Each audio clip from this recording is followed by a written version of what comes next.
كان نبيا وآدم بين الماء والطين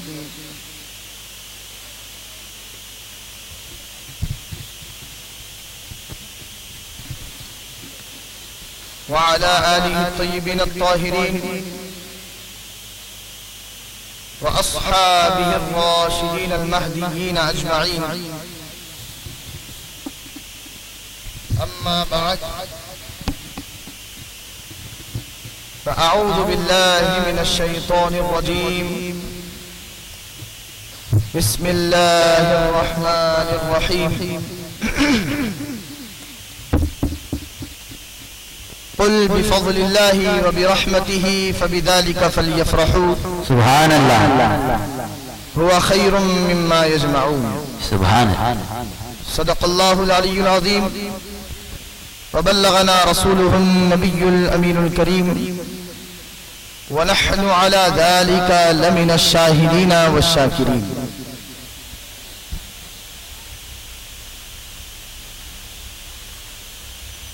اسٹیج پر تشریف فرما حضرت مولانا عبد القادر صاحب، معزز استاذ الجامعۃ السنیہ دارالعلوم طیبہ، دیگر علماء کرام، عزیز سامعین اور پس پردہ بیٹھ کر سننے والی میری ماں اور بہنوں، اللہ تبارک و تعالی کا فضل و کرم ہے، اللہ رب العزت کا عظیم احسان ہے کہ ایک مرتبہ پھر اللہ رب العالمین نے ہم گنہگاروں کو، ہم خطاکاروں کو اپنے حبیب پاک علیہ الصلاۃ والسلام کی شان اور اپنے پیارے مصطفیٰ علیہ الصلاۃ والسلام کی عظمت سننے سنانے کا ایک موقع فراہم فرمایا. عزیزان محترم، گفتگو باضابطہ گفتگو کے آغاز سے پہلے آپ اپنے ذہن کو اس بات پر متوجہ فرما لیں. آپ سوچیں کہ یہ اتنا بڑا محلہ ہے، اتنی بڑی بستی ہے، اس بستی میں الحمدللہ سینکڑوں گھر ہیں اور ایسا معلوم نہیں پڑتا کہ یہاں بہت زیادہ تعداد میں غیر مسلم آباد ہیں. الحمدللہ پورا کا پورا محلہ مسلمانوں کی آبادی سے معمور ہے. اس محلے میں اتنے زیادہ گھر، پھر ان گھر میں رہنے والے، لازمی بات ہے جب سینکڑوں کی تعداد میں گھر ہیں تو ان میں رہنے والوں کی تعداد ہزاروں میں ہوں گی، لیکن ان ہزاروں میں سے یہاں اس مبارک اور مقدس سرکار سے منسوب اس محفل میں، محفل میلاد میں، اس اجتماع میں اللہ تبارک و تعالی نے صرف ہم اور آپ لوگوں کو یہ توفیق بخشی ہے کہ ہم یہاں جمع ہیں. اب یہ اللہ تبارک و تعالی کا عظیم احسان نہیں، اللہ رب العزت کا فضل اور اس کا انعام نہیں تو اور کیا ہے. اللہ رب العزت اپنے حبیب پاک علیہ الصلاۃ والسلام کے ذکر کے لیے، دوستو یہ بات یاد رکھیں کہ اللہ تبارک و تعالی تمام عالموں کا رب ہے. اللہ رب العزت تمام عالموں کا رب ہے. اس نے خود اپنا تعارف سورہ فاتحہ میں اس طرح کروایا، الحمدللہ رب العالمین. تمام تعریفیں اس اللہ کے لیے ہے جو تمام عالموں کا رب ہے. لہذا ہر عالم کی ہر مخلوق اللہ تبارک و تعالیٰ اس کا رب ہے. رب کہتے ہیں پالنے والے.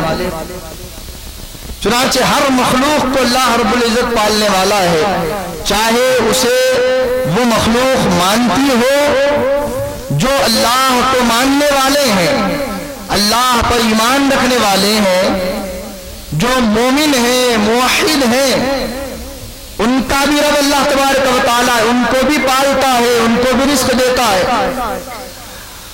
ان کا بھی اللہ رب العزت معبود ہے، رب ہے. اور جو اللہ کو نہیں مانتے، اللہ تبارک و تعالی پر ایمان نہیں رکھتے، اللہ وحدہ لا شریک ان کا بھی رب ہے، باوجود ان کے نہ ماننے کے ان کو رزق برابر عطا فرما رہا. کیوں؟ کیونکہ اللہ تبارک و تعالی رب العالمین ہے، تمام عالموں کا رب ہے. یہ اس کی شان ہے کہ جو اسے مانتا ہے اس کو بھی دے رہا ہے اور دیتا ہے، اور جو نہیں مانتا اس کو بھی اللہ تبارک و تعالی دے رہا ہے. دنیا میں آپ دیکھتے ہیں کہ بہت سارے لوگ اللہ رب العزت کا انکار کرنے والے ہیں، ملحدین ہیں، مگر پھر بھی برابر ان کو اللہ تبارک و تعالی ان کی روزی روٹی کا انتظام کر رہا ہے، ان کو رزق عطا فرما رہا ہے. اور اللہ تبارک و تعالی ان کے پالنے کا، اللہ تبارک و تعالی ان کے پلنے کا انتظام فرما رہا ہے. مگر دوستو، جہاں اپنے حبیب علیہ السلام کی بات آ جاتی ہے تو وہاں اللہ تبارک و تعالی ہر کسی کو یہ فضل اور یہ شرف عطا نہیں فرماتا کہ ہر کوئی ہر کس و ناقص اس کے حبیب کا ذکر کرے. اللہ اپنی ذات کی حد تک جو اسے مانتا ہے اس کو بھی دیتا ہے، اور اس کے ساتھ بھی رحم و کرم کا معاملہ فرماتا ہے. جو نہیں مانتا اس کے ساتھ بھی رحم و کرم کا معاملہ فرماتا ہے. مگر اپنے حبیب مصطفیٰ کریم علیہ السلام کی بات جب آ جاتی ہے تو اللہ تبارک و تعالی اپنے حبیب کا ذکر کرنے کے لیے اور اپنے حبیب کی تعریف اور توصیف کرنے کے لیے، اپنے حبیب کا میلاد منانے کے لیے اور اس طرح کی محفلیں سجانے کے لیے اللہ رب العزت انہی لوگوں کو منتخب فرماتا ہے جو اس کے محبوب کے غلام ہوتے ہیں. سبحان اللہ، سبحان اللہ. جو آقا کریم علیہ السلام کی غلامی کا دم بھرنے والے ہوتے ہیں اور جو حضور علیہ السلام سے عشق و محبت رکھنے والے ہوتے ہیں، جو سرکار کے غلام ہوتے ہیں اور جن کے دلوں میں اللہ تبارک و تعالیٰ کے پیارے حبیب علیہ السلام کی محبت کا چراغ روشن رہتا ہے، ایسی محفلوں کو سجانے اور ایسی محفلوں کو آباد کرنے کا ذمہ اللہ تبارک و تعالیٰ انہی لوگوں کے حوالے فرماتا. لہذا آپ خوش قسمت ہیں، ہم تمام خوش قسمت ہیں کہ اللہ کے پیارے حبیب علیہ السلام کا میلاد منانے آج کی اس مبارک محفل میں شریک ہیں. دوستو، یہ بات آپ جانتے ہیں، بہت سارے لوگ حضور علیہ السلام کی میلاد کا جب یہ موسم آ جاتا ہے، ماہ ربیع النور کی آمد ہو جاتی ہے، تو بہت سارے کنویں کے مینڈک اس مبارک موسم میں اپنے اپنے کنووں سے باہر نکلنے لگتے ہیں، اچھل کود کرتے ہیں اور لوگوں کی ذہن سازی کرنے لگتے ہیں اور سیدھے سادہ لوگ مسلمانوں کے ذہنوں کو اس طرح متاثر کرنے کی کوشش کرتے ہیں کہ یہ میلاد منانا، اس طرح کی محفلیں سجانا، یہ روشنیاں کرنا اور اس بڑے پیمانے پر خرچ کرنا، پیسہ صرف کرنا، اس طرح خوشی کا اہتمام کرنا، یہ سب کچھ شریعت میں اس کی کوئی اصل موجود نہیں ہے.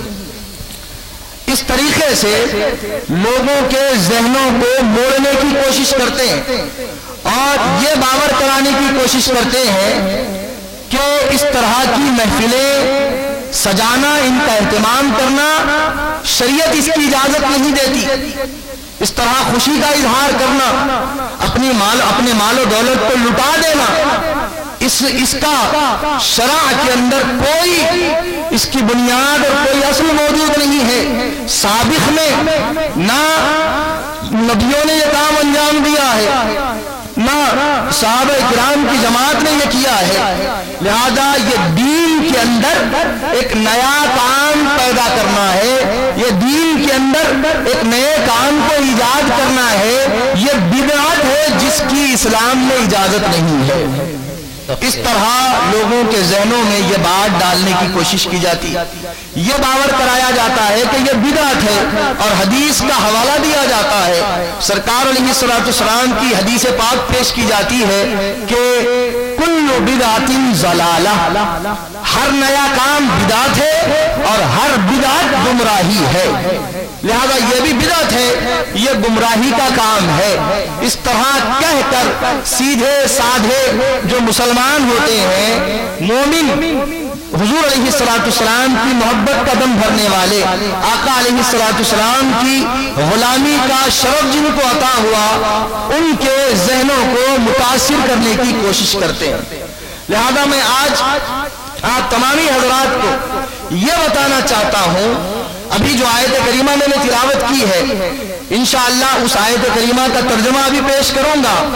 پھر اس کے علاوہ قرآن مجید کی بہت ساری آیات آپ کے سامنے پیش کروں گا، جس سے یہ بخوبی واضح ہو جائے گا کہ حضور علیہ الصلوۃ والسلام کی میلاد منانا یہ جائز عمل ہے، مباح عمل ہے، مستحب ہے، پسندیدہ ہے یا ناجائز کام ہے، حرام کام. آپ خود فیصلہ کریں گے. تو دوستو، یہ بات سب سے پہلے اپنے ذہن میں رکھیں کہ ہم میلاد پاک کی جو محفلیں کرتے ہیں، ان محفلوں میں ہوتا کیا، ہمارا عمل کیا ہوتا، ہم اس محفل کو سجا کر کیا عمل کرتے ہیں. ہم جب یہ محفل سجاتے ہیں تو اس محفل کے اندر سرکار پاک علیہ الصلوۃ والسلام کا ذکر خیر کرتے ہیں، حضور کا ذکر کرتے ہیں. سرکار علیہ الصلوۃ والسلام کی کوئی نعت خواں اٹھتا ہے، حضور علیہ الصلوۃ والسلام کی شان اقدس بیان کرتا ہے اور حضور کی شان میں نعتیہ کلام پیش کرتا ہے.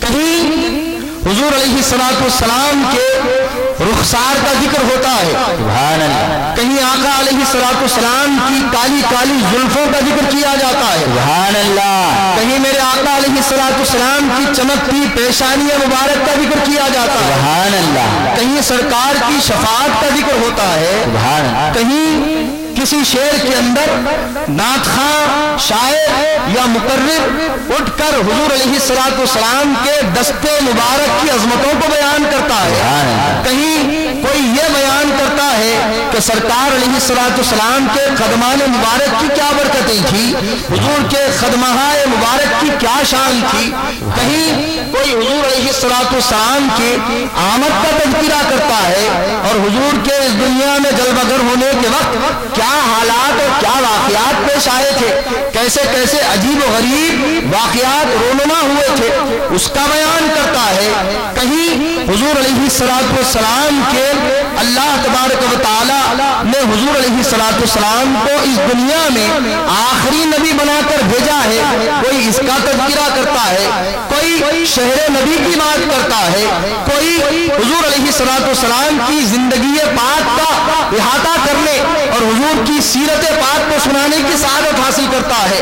الغرض جب ایسی محفلیں سجائی جاتی ہیں تو ان محفلوں میں سرکار کے آنے، حضور کے اس دنیا میں جلوہ گر ہونے اور حضور علیہ الصلوۃ والسلام کے اختیارات، سرکار کے کمالات، سرکار کی جو شانیں بیان کی گئی ہیں احادیث میں، قرآن میں، انہی شانوں کا بندے ہم غلام ذکر کرتے ہیں. تو دوستو، اب دیکھنا یہ ہے کہ جب اس محفل میں حضور علیہ الصلوۃ والسلام کے رخساروں کی بات کی جا رہی ہے، سرکار کی جبین نیاز کی بات کی جا رہی ہے، حضور کی پیاری پیاری چشمان مقدس کی باتیں ہو رہی ہیں، سرکار کی کنڈل والی کالی کالی زلفوں کی باتیں ہو رہی ہیں، کہیں حضور میرے آقا علیہ الصلوۃ والسلام کے ید پاک کی بات ہو رہی ہو، کہیں حضور کے دست مبارک کی بات ہو، کہیں سرکار کے عمر پاک کی بات ہو رہی ہو،